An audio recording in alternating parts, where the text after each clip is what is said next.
show up and they go, the guy, I'll give you an example. The last cage fight, Joe Castaneda showed up to fight at 185. The guy was at 215, his opponent. And 30 pounds is 30 pounds. So then we're like, let's make it a catch weight. And I don't like surprises. My number one cardinal rule here is to protect my fighters at all times. And I don't care of what the opportunities are and the possibilities. I do not want these people to, on the day that I'm dying, I'm dead, and I'm in my grave, they'll be pissing on my grave, spitting on my grave, saying, well, it's because of Coach Ray that I've got 4 concussions and I'm missing my teeth, because I don't think that's right. A cage fighter at the amateur level is not getting paid. They don't make a penny, and they're putting themselves into harm's way for the entertainment of the masses.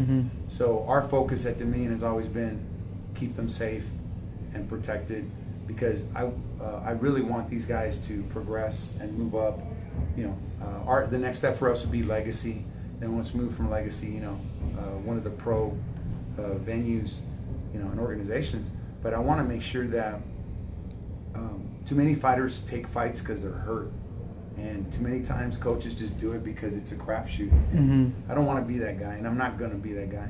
Yeah, there's been instances. Well, the most recent, I don't know if, and it's been, so far it's been hidden from the media.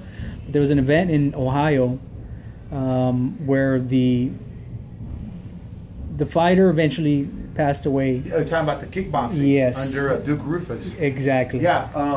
I know Rose Namajunas. Exactly. Yeah, we talked about it last time.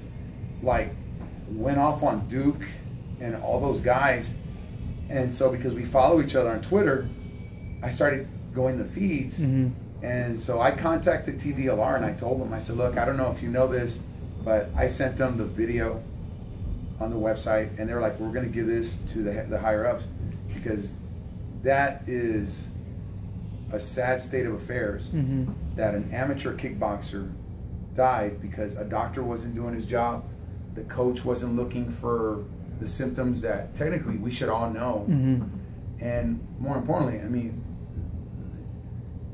the longevity of the fighter should have been priority, especially when a fighter, in the 1 minute corner, if he can't stand up and you're trying to pull him up, our job as a second is to grab the towel and say, hey, my guy's done. Not, hey man, you gotta fight. Because like I tell my athletes, I'm like, you don't have to prove anything to anyone. If you feel like you've been rocked, coach, I'm good. All right, then you know what? Let's not fight anymore, because it's very easy to get hurt, and that kid, you can't get that life back. What you said you have Naga coming up. Yes, sir.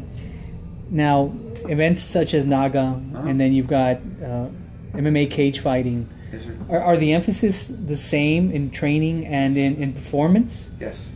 We've been pretty lucky because we've been with Naga now for like 3.5, 4 years. We're on their database. When you walk in, you see all the belts. We go to Naga all the time, and we're getting to become that school. The emphasis is still the same. This is our motto. I don't care if you win, lose, or draw. I just want commitment. Just give it 125%. And if you lose, you lose.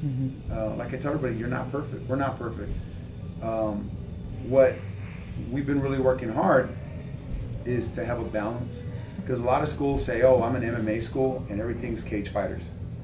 Our foundation is Brazilian Jiu-Jitsu as the foundation, with everything else that we add, so that our fighters and our grapplers and our wrestlers and our boxers and our Muay Thai athletes, they become universal fighters.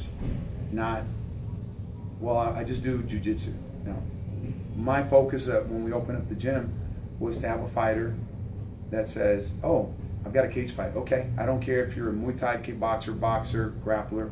I know everything, and I'm going to fight you, and I'm going to defend myself correctly, and I'm going to have multiple tools. We call it the hybrid theory, that we are teaching our athletes to be masters of everything, so that when they see those situations, they're like, okay, I know what to do.